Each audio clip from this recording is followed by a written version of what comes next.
Shaska in Afghanistan. What's that about? You know the term Sharashka? It's slang for a suspicious, hastily thrown together organization.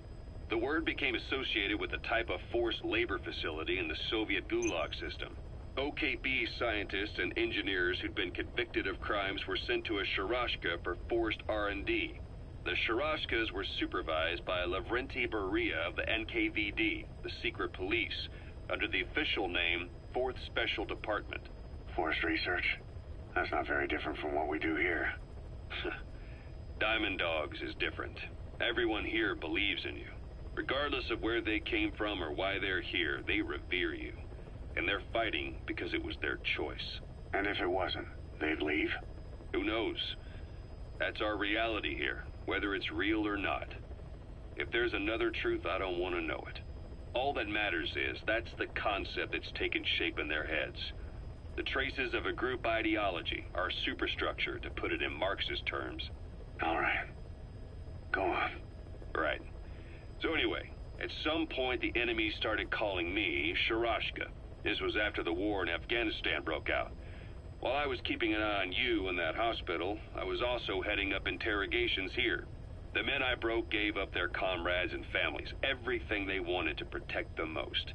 No real cause for it. I just let myself get caught up in the old Russian pride.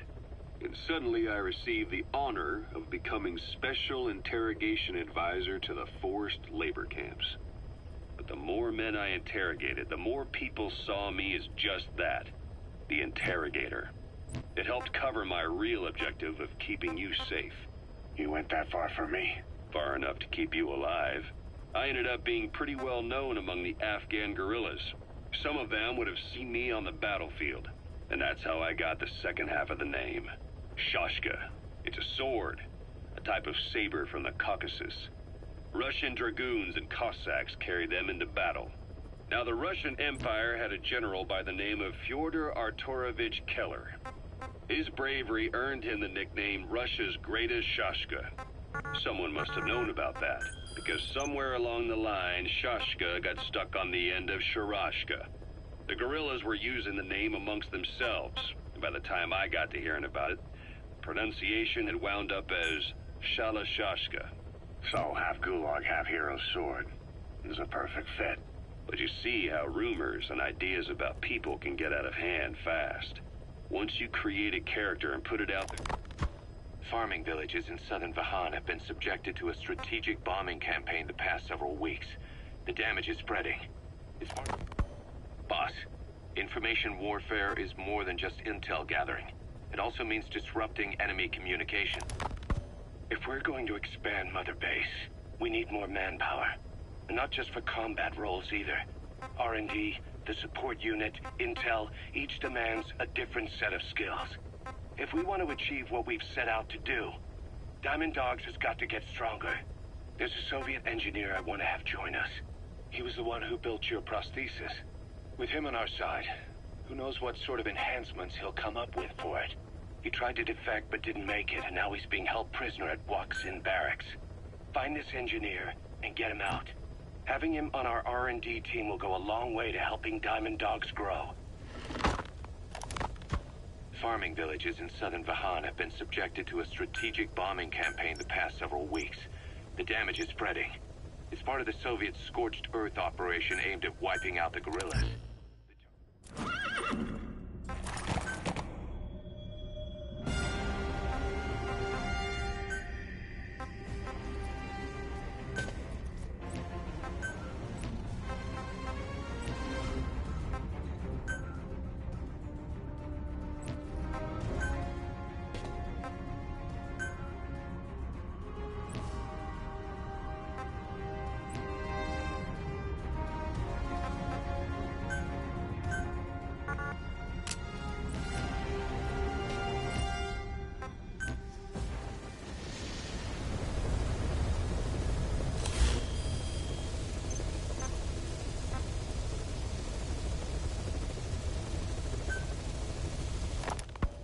So SALT II still hasn't gone into effect.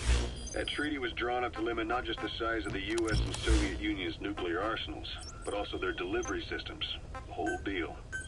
Just when we thought all those years of negotiations had paid off, somebody decides to invade Afghanistan. The timing couldn't have been worse. The president was in the middle of the SALT II talks back then. You mean while you were busy trying to stop Peace Walker? I heard. President Ford was meeting with the General Secretary in Vladivostok. In his absence, the political brass in America detected what they didn't realize was false nuclear launch data from Peace Walker, and were on the verge of ordering a retaliatory nuclear strike. Coleman's big idea? Humans are incapable of destroying themselves. Turns out he never knew what humans are capable of. If that AI, the boss, hadn't found a way to stop the fake data transmission, they probably would have gone ahead with the launch. Deterrence was revealed as the pipe dream it was. All thanks to you. And her. The U.S.-Soviet talks looked set to fall through. What happened in Nicaragua no doubt helped trigger a change of heart. But in the end... The time's to find the politics. When you've grabbed their tail, they turn and bite your hand. I first met you 20 years ago now. The place was Selenouyarsk in the Soviet Union. We were enemies. I was with the GRU. You were still fighting for America. 1964. Operation Snake Eater. Its objective? The assassination of the legendary soldier known as the Boss. When you returned home successful, they awarded you the title Big Boss. Your CO, Zero, sought to carry on the boss's will by covertly establishing his own organization. You knew the original members from Operation Snake Eater. From America, there was David O, or as he was to you, Major Zero. Donald Anderson, a.k.a. Sigint. Dr. Clark, who went by paramedic during the operation. And the fourth, you. From China, there was Eva. And me, Ocelot, from the Soviet Union. 6 in total. To us, government notions of friend and foe were meaningless. As were East and West, we joined forces by our will alone. Our objective was to fulfill the boss's dying wish, to make the world one. And to do it, Zero used the Philosopher's Legacy, the secret war fund you obtained during Operation Snake Eater. This organization would go on to become Cypher. I, on the other hand, was left with the problem. You only recovered half of the legacy. I had to locate the other half myself. When I found the funds, I passed them on to Zero, just as you wanted. I still trusted him in those days. We thought what he was doing was the boss's will, until he started that one project. Les enfants terribles, Zero called it. You parted ways, as did Eva, leaving only Anderson and Clark still with him. I maintained limited contact, although truth be told, we were just keeping tabs on one another. The reason was always you. After you returned to the Army and created Foxhound, you left America. For a time, even I'd lost track of you. I'd imagine Zero did too. You always were the best when it came to hide and seek.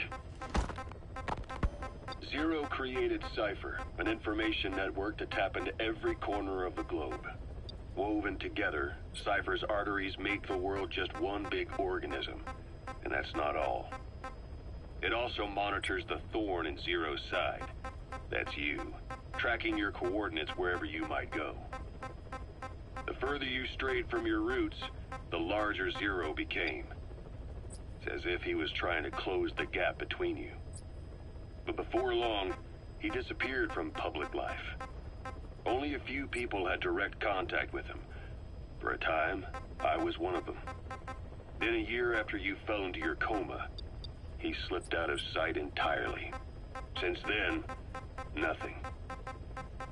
No photos, no recordings, not even a reliable rumor as to his whereabouts. I tried every method I could think of, but Zero was gone. Freed of his control, his creation, his power continued to grow. Cypher is a great beast, and Zero was its spine. But even without him, it's endured, evolved. But now its body is rotting, riddled with parasites. Parasites like the ones who attacked you 9 years ago in the Caribbean, and then at the hospital. Cypher's Black Ops Unit, XOF. They learned where you were and came to wipe the slate clean.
Christmas Eve, 1979, the Soviet Union rolled into Afghanistan. Muslims had revolted against the Soviet-friendly regime established the year before. The DRA forces could no longer contain it themselves, so the Soviets went in to intervene. The Afghan government was powerless and fraught with infighting. They lost the hearts and minds of the people, and that alarmed the Soviet leadership. With the Islamic Revolution happening in Iran, the Soviets felt they had to act fast or risk the spread of Islamic revivalism. A superpower, sending a motorized rifle division against men on horseback with antique rifles. Everyone thought it'd be over in an instant, only it wasn't. Some Muslims made their fight a jihad, a holy war, and began a guerrilla campaign on all fronts. A war of attrition. These fighters call themselves Mujahideen. They're being supported by the West through Pakistan. That's why Miller was involved. He was training them near the Zero Line, sponsored by the CIA. The war has become a nightmare for the Soviet troops stationed here. They thought they'd be headed home in 6 months at the most. Then a year passed. 2 years. Now here we are 4 years on with no exit in sight. Afghanistan has become the Soviet Union's Vietnam. The Soviet troops on the ground want to go home, but at least they have homes to go back to. The Afghans have lost theirs. The Soviets destroy the kishlaks, villages, wherever they can. They burn down homes and fields, fill in wells, turn pastures into minefields. It's created a mass of refugees who fled to Pakistan. If the Mujahideen are, the Soviets will go so far as to dry out their ocean. But this has had a big price. There's bitter resentment among the Afghans, and they're taking out their anger on the soldiers on the front lines. Among the Mujahideen are the Pashtun people. They're fiercely devoted to their code of Badal, or revenge. Soviets they've captured have had their hands, feet, and noses cut off before being left to die at the side of the road, just to show their comrades what they're capable of. Friendlies who come across them can do nothing but put them out of their misery. Then they burn down another village in retaliation. And the cycle of vengeance goes on.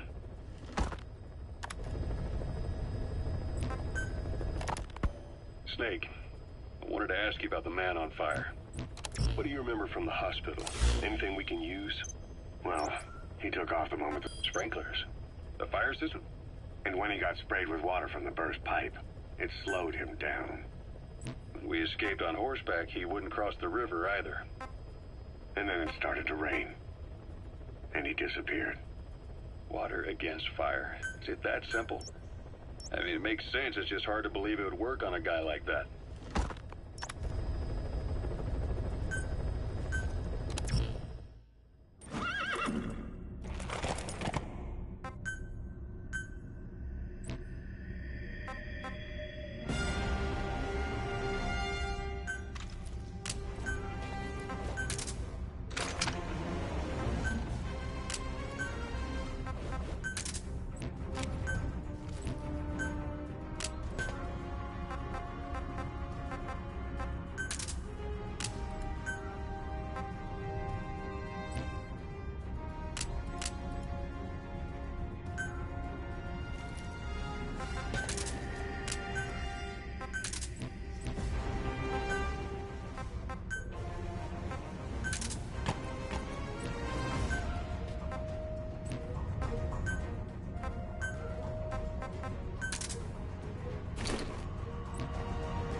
engineer is being held prisoner at the Wak Sin barracks.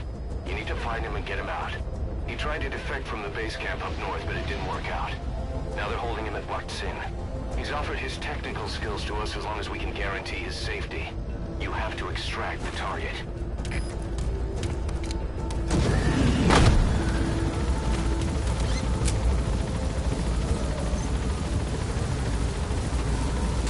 Boss, your target just happens to be the man who developed your prosthetic hand. He's the only one capable of maintaining it. If we bring him in, I'm sure he'll be able to modify it in all kinds of ways as well. Be careful down there, boss.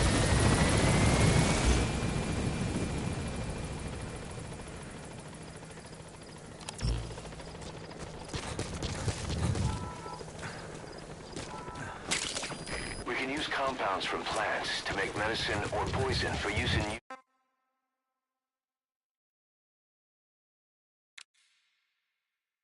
weapons and equipment. Take a look at the plans list on your iDroid to see which ones we need. Then go find them if you get the chance. It'll keep the staff happy too. That's the Wak Sin barracks. The target is somewhere inside that outpost. The Soviets consider him a traitor now, so he'll be treated like any other prisoner. That wild dog pup. He's a tough little guy. Boss, this is no time to be playing with animals. What are you gonna do, boss? Roger that. We'll pick him up.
Those materials have already been processed.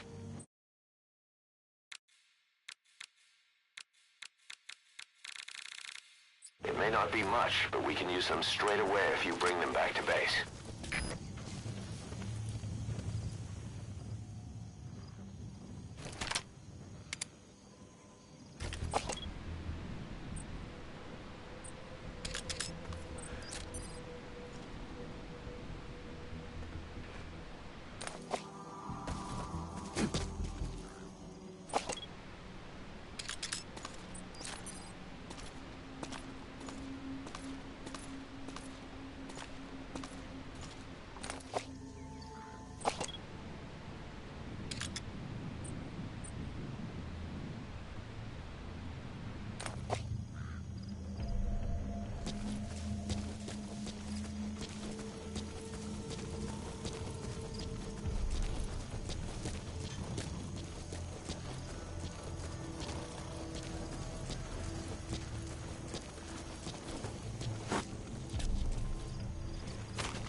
subject on board. Leave the rest to us. That crack would make a good foothold. You can use crack climbing to make your way up.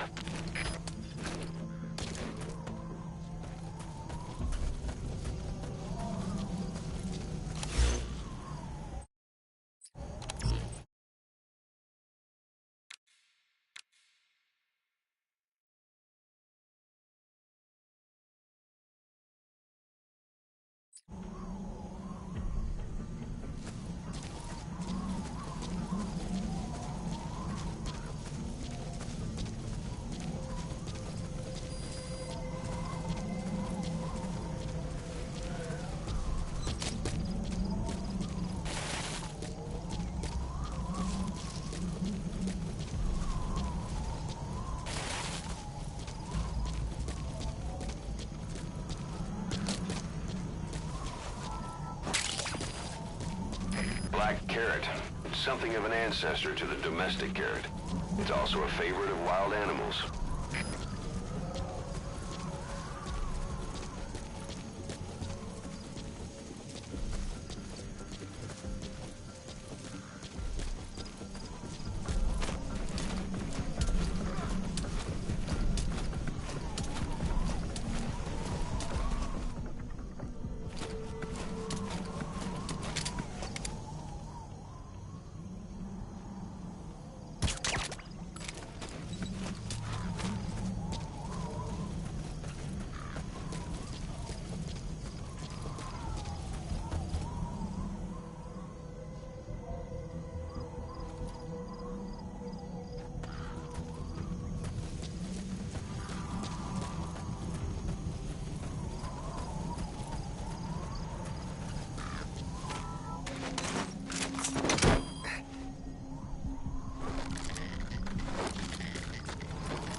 Subject is in.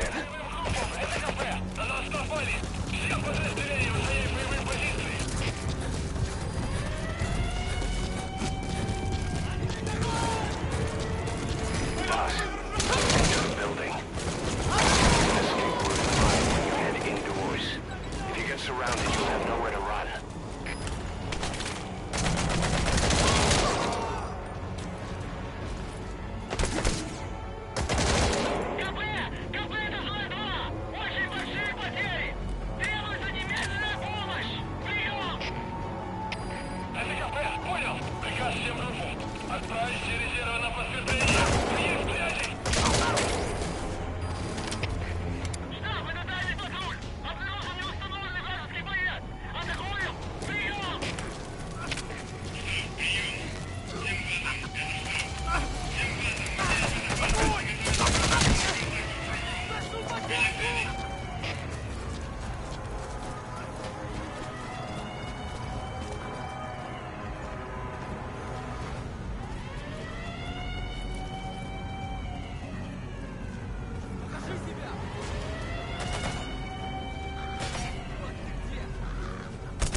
Looks like the enemy's lost sight of you. They're gonna try to hunt you down.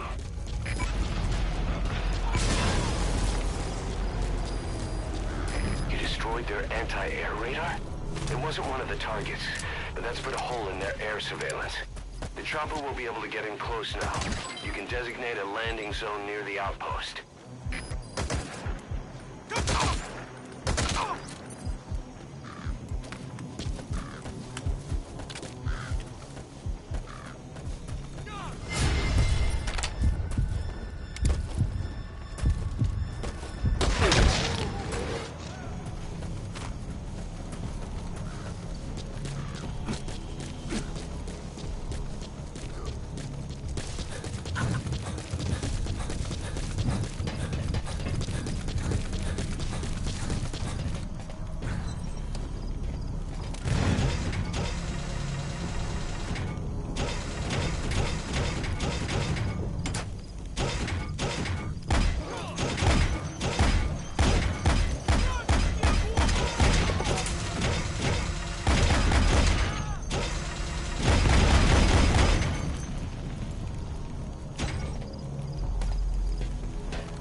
There, that's the target. Это протез. Я его сделал. Это мой шедевр. Обычные протезы — это скучно. Я специалист по бионике. Я создаю биомеханические...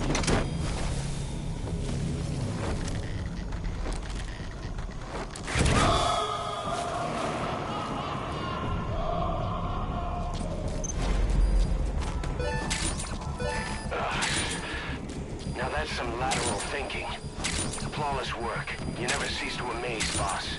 Target extraction confirmed. Exfiltrate out of the hot zone by chopper or on land.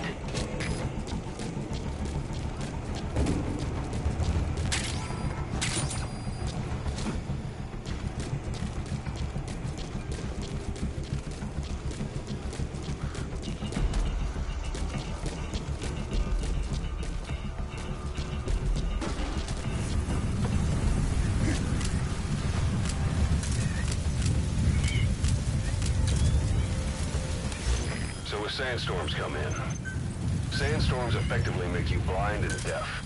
But that goes for the enemy too. Use the situation to your advantage.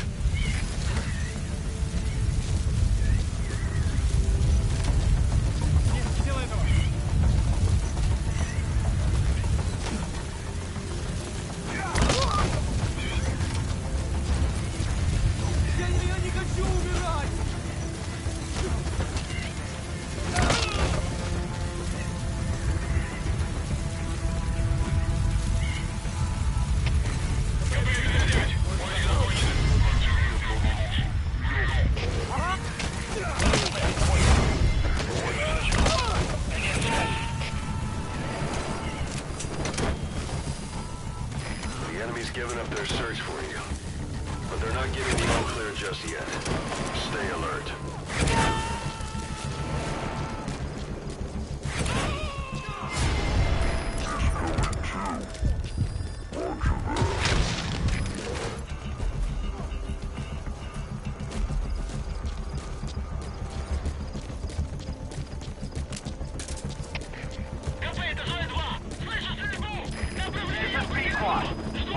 Shortly at LZ.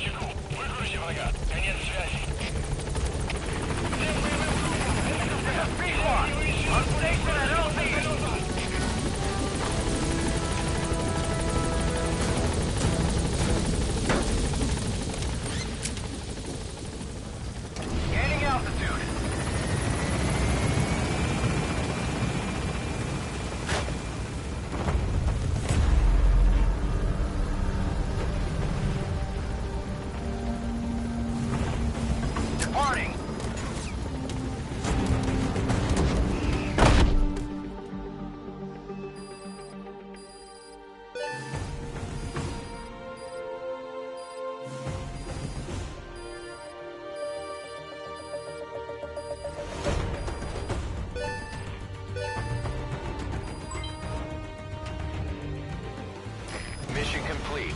Great work.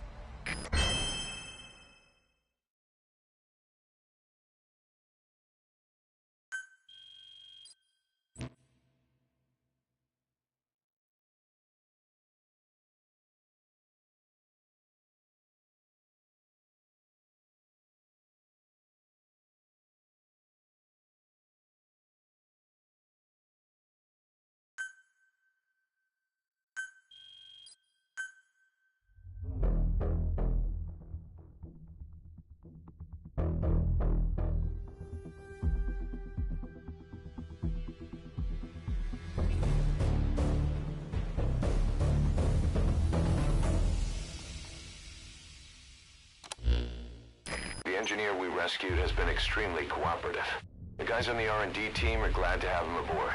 Thing is, his specialty isn't mechanics, but something called bionics, engineering based on biology. He's already submitted a proposal for modifying your prosthetic arm. If you're interested, go ahead and give the development order.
How you feeling, boss?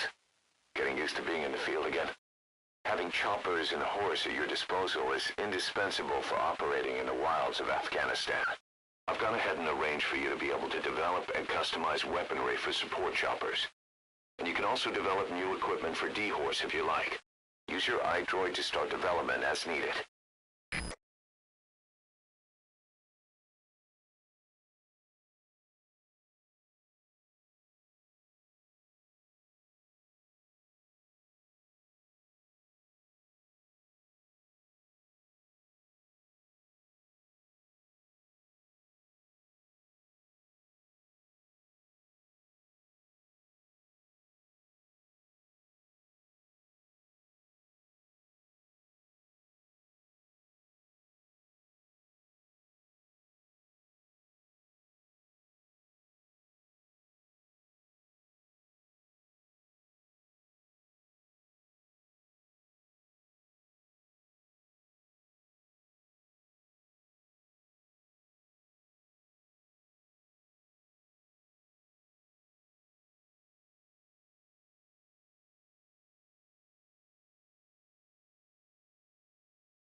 time in the field is bad for the body and mind.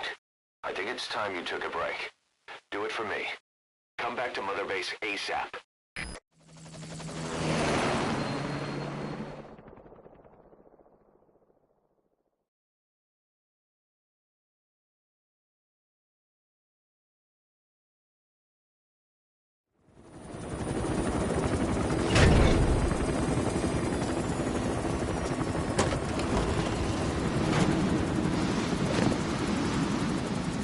Didi, come back!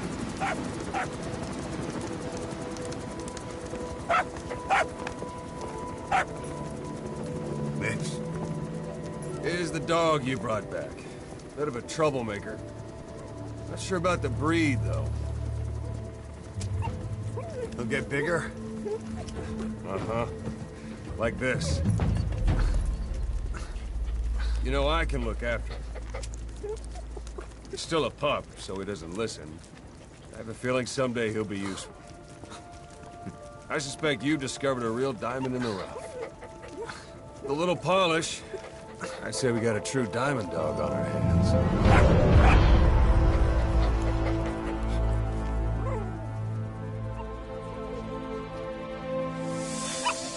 Didi, right?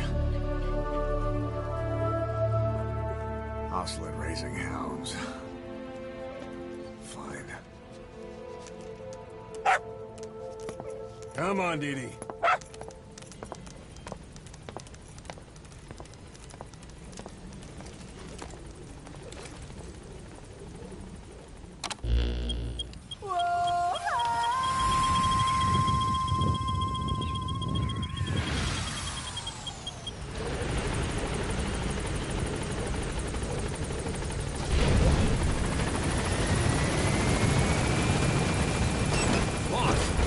Welcome home.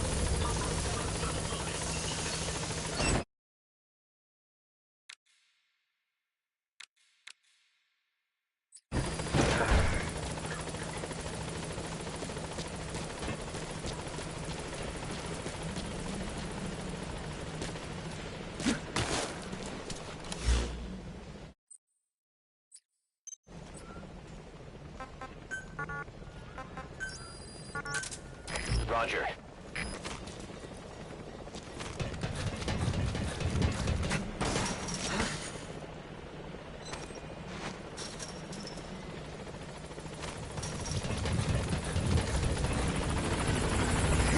This is Pequod, on station at LZ.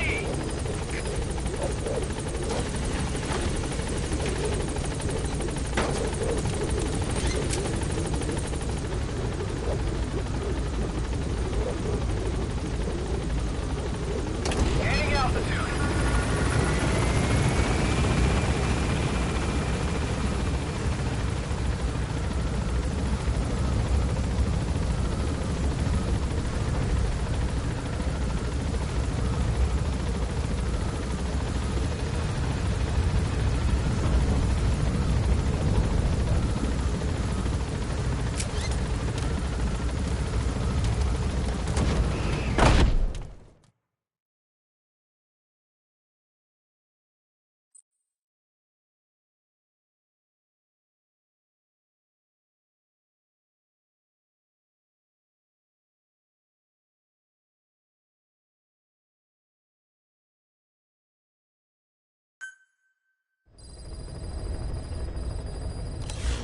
By connecting your iDroid to the onboard computer, you turn the chopper into your own Aerial Command Center, or ACC.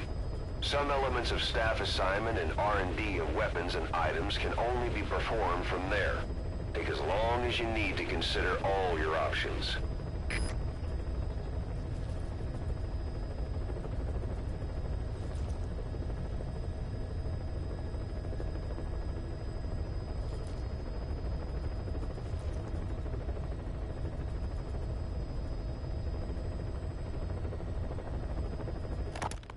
We were lucky to get our hands on that cyborg arm developer. There's no one in Diamond Dogs who can so much as maintain that thing. Bionic arm, not cyborg, if you go by what he calls it. But you're right, the East is light years ahead in bionics. They can even detect through the skin the slight electrical signals from the brain that order muscles to move. The Soviet Union completed their first bionic arm capable of doing that back in the 60s. Although I guess that news didn't really reach the West. No kidding. Zadornov's was the only one I ever saw. Quite a shock to see it for the first time. And it was no mean feat to get hold of Snake's arm. I couldn't get one for you at the time, but you know, now... Forget it. I've no intention of relying on bionics. Right now I need to keep the pain fresh in my mind. Well, it's your decision. But don't you find it... inconvenient? Not a bit. But the phantom pain... it never lets up. Do you know how many men I saw die that day? There's nothing we can do to bring them back. And you expect me to care about getting a measly arm and leg back? Sorry. But my pain belongs to all our dead comrades. I'll keep living with it for their sake. It'll guide me straight and true until I've gotten them the vengeance they deserve.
What about the unit that attacked us in the mist? You knew something about them. That wasn't my first run-in with them. It happened right before I was captured by the Soviets. We were on the Zero line that day, the Afghan side, on our way back from training the Mujahideen at a mountain camp in Kunar province. There's a lot of that work in Afghanistan. Most PFs shy away from it because it draws too much attention. But for us, that was the whole point. The job itself went great, with tribal area in Pakistan. But all of a sudden, visibility got real bad. It was no sandstorm. Our point man gave this strange report. He said he could see skulls in the mist. Skulls. The next moment, he went silent. We scrambled into formation, right before his arms and legs came raining down on us. It was always supposed to be a dangerous mission, so I had Diamond Dog's very best with me. We were calling out to each other. But one by one, their voices just went dead. Whatever happened to me, I lost consciousness before I knew it. When I came to, I was in a Soviet camp, tied to an interrogation chair. Could they be some new Spetsnaz unit? No. The ones that interrogated me were just the average rank and file. Whatever group attacked us, the way they moved was just insane. And that mist, appearing out of nowhere. The Soviets don't have tech like that. If they did, Ocelot would have heard about it. I doubt the West does either. Otherwise, the folks at Langley would be sleeping a lot easier. Why'd they come after you? Wish I knew. I'm the only one who survived. Though I don't think they planned it that way. If I was their target, they wouldn't have just handed me over to the 40th Army. Whatever the case, we need to watch our step until we know who they really are. And boss, if you ever do run into them again, don't try to take them on. You just get the hell out of there. When I first started dealing with Zero, with Cypher, it was a somewhat parasitic relationship. Though, a mutually beneficial one. Cypher had no army of their own, so they wanted us. They wanted our strength. They approached me as a potential business partner. But they had other motives. Cypher coaxed us into Central America, into that US-Soviet proxy war, to fuel Mother Base's growth. Once we were big enough, they'd force us to join them. That was the plan. That's why they had Paz, still Zeke. Right. And if we refused, she would use Zeke to fire a nuke from Mother Base. The world would consider us a liability, and countries would unite to destroy us. We stopped the launch. And yet they still took us down, through that fake inspection they orchestrated to cover up their sabotage. That power Cypher wanted. We don't have it anymore. So why are they still after you? Is it just the fear of leaving you alive? I don't know. Was Zero really... All I know is the man I knew wouldn't want this. What do you mean? We have to consider that it might not be Zero we're dealing with. We know virtually nothing about Cypher anymore. How big they've gotten, what they want, or even who they really are. The new Mother Base started out as a test drilling rig operated by a mineral resources supplier, but their project fell through. The Seychelles government was happy to hand the place over to us. It was just scrap on stilts. So with a few dummy construction companies set up as fronts, we started renovating the half-finished rig. From the outside, it looked like the project was back on rails. Kaz, you... What? I see what you're doing. Recreating the Mother Base we had 9 years ago. Only this time. That's right. The Mother Base Cypher thought they destroyed will return from the grave to kill them. We'll prove to the world that we were the victors. And if we lose again? They can't fool us the same way twice. Now our enemies are in plain sight. And when our organization gets too big, we split it across companies. Any company that draws attention gets liquidated, and its capital is back-channeled into a new company. Most PFs are small-time operations anyway. And in this business, the minnows go bankrupt all the time. We've never aroused suspicion. Plus, we have Hewick. Hewick? Human Exploitation Company. It's a business specializing in intel gathering. Think of it as a civilian intelligence agency. Kaz, that's... Remember what they were trying to accomplish at the prison facility in Cuba? That gave me the idea. We dispatch moles into conflict zones around the world, and each sets up an intel network on site. Then they stay in place to give us stable points of contact when other nations intervene in the conflicts. Hewick's strength is that it has a cutout at each level. You get your job from one guy, then you hand it off to another. No one has direct access. It's a perfect black box. Hewick members also work their way into the superpowers intelligence agencies to make sure Diamond Dogs gets work. We have those countries by the balls. That's our deterrent when we need it. Networking? In the intelligence community? Sure, that's how we've grown this far. And when you go out on missions, intel from Hewick will be there to back you up. But despite all that, Cypher has its eyes on us. The only reason I'm not dead is that they needed to know where you were. Figured if you woke up, I'd go straight to you. That's why you made that ruckus at the Zero line. Yeah, to make their own surveillance work against them. I think it took some of the heat off Cyprus. Kaz. Then I just had to wait for you to save me. And I've gotten used to waiting. Kaz. That's not all. It was a good chance to scout the market. And with the West wanting the Soviets out of Afghanistan, their agencies are bursting at the seams with funding. Boss, let's start by building up our Afghan presence. Why put Mother Base in the Seychelles? We're at the center of the world here. We're all the way out in the Indian Ocean. Come on. Lebanon, Sri Lanka, East Timor, and Africa. From here, our reach extends to conflict zones the world over, including Afghanistan, of course. So it's prime real estate for a mercenary. Exactly. Latin America isn't as close as I'd like, but we have Amanda and her people to help in that department. And besides, the Seychelles government owes us a favor. Owes us? The Seychelles has strong ties to the east, which the West wanted to shake up. It came to a head 3 years ago, in an attempted coup. It was a force of South African mercenaries, with U.S. backing behind the scenes. They were only platoon size, but South Africa is home to some heavy PFs. Too much for the Seychelles to handle. In the end, they accepted help from the Tanzanian army and quelled the coup. We set up the deal and handled on-site tactical instruction. That led to some training work for the Seychelles military. And when we put down a mutiny within their forces, well, we made a lot of people happy. They don't pay us. They just let us have a piece of their offshore territory on the promise we'll come running if something else happens. So we're bodyguards, too. It's a good setup. We can only take Mother Base so far here. We'll have to find somewhere else when this place starts getting big. Aren't you being a little hasty? Nothing hasty about it. You're back with us now. So, Kaz, the ship that took us from Cyprus, it used to be a whaler. Yeah, a Japanese vessel. How was the voyage? It was... stimulating. Well, she was part of a whaling fleet up until a few years ago. Her displacement isn't anything to write home about, but she can really move. She still had plenty of life left in her, but then the work dried up. Global opposition to whaling has been mounting for years. Is that right? The push to ban it has been gaining traction for a little over a decade. Individual species came under protection as the years went on. And then 2 years ago, the IWC adopted a moratorium on commercial whaling. Several countries, including Japan, fought it to the bitter end.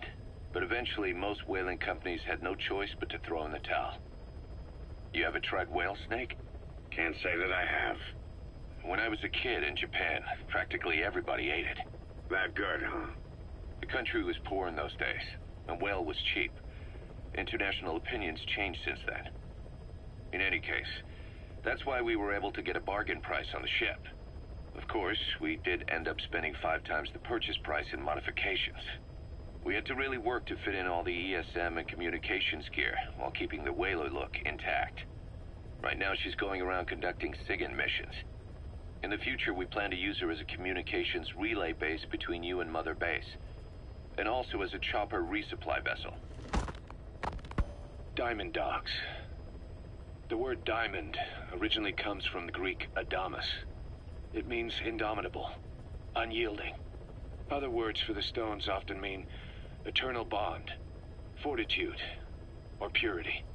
The same is true of the Star of Bethlehem flowers you laid on the boss's grave.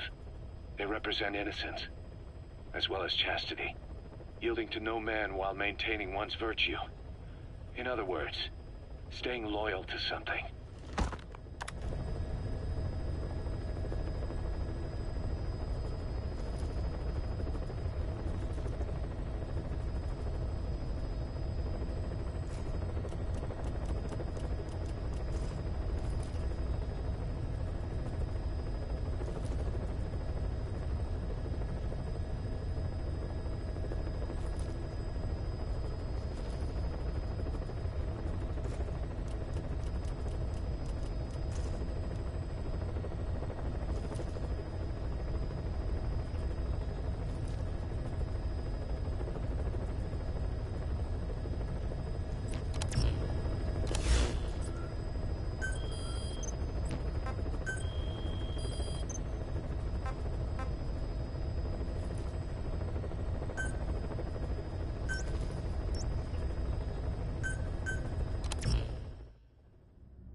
side ops list is comprised of problems we need you to resolve.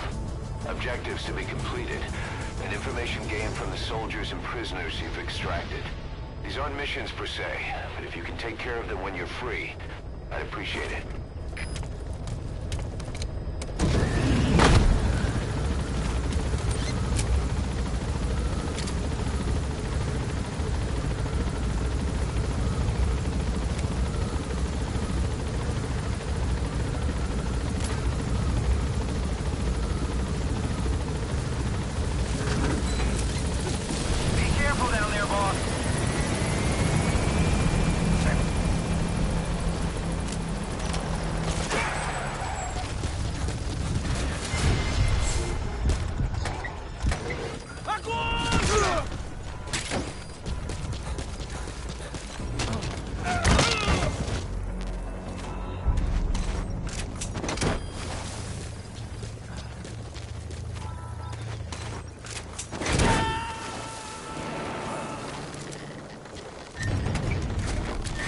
Subject on board. Leave the rest to us.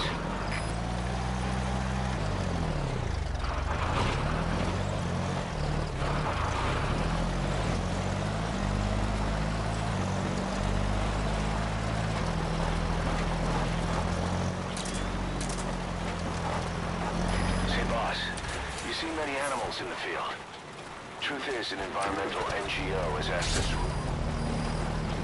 We found out there's an English-speaking soldier somewhere in the region. He's a language specialist. His role is to translate information related to the West into Russian. If we can get him to join us, we'll have the upper hand in information warfare. Find this language specialist and extract him. That's the target.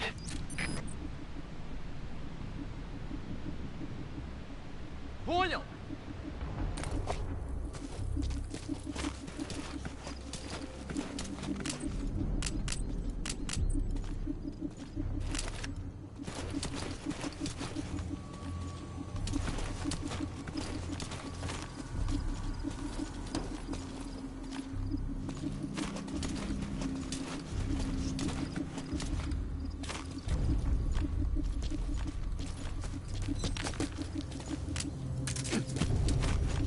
Забудь, не померещилось.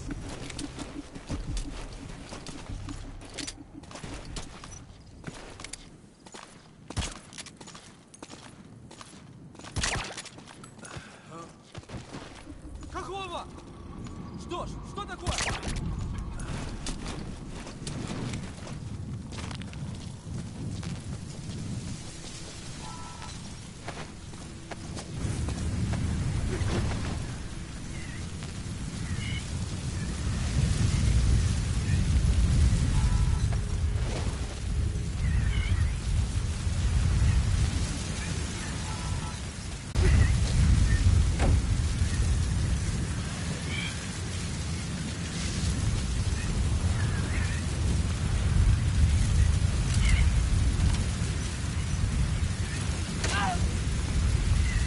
Я не хочу умирать!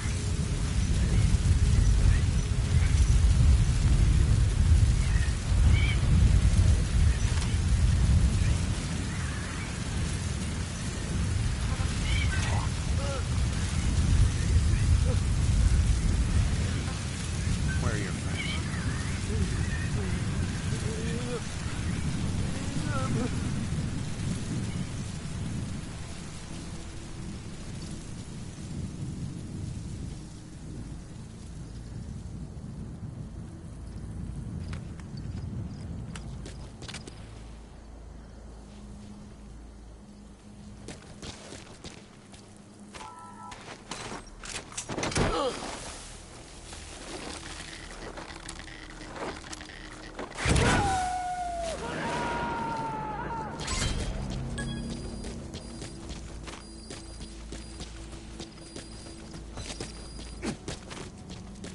Boss, that language specialist you extracted has been very cooperative.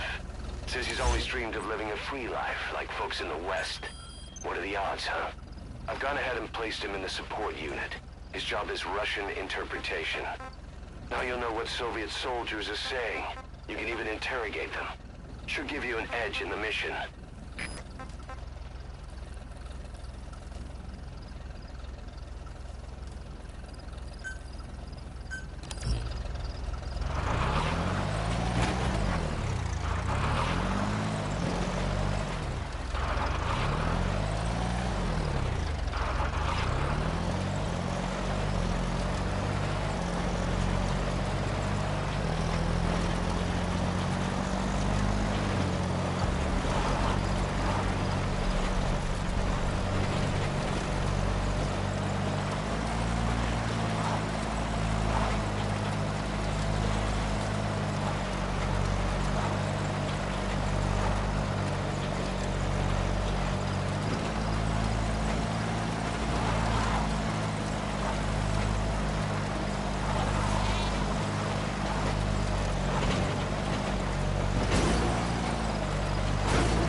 target is a Spetsnaz detachment commander. Your orders are to take him out. With skills like his, it'd be a shame to waste him. But I'll leave the method up to you.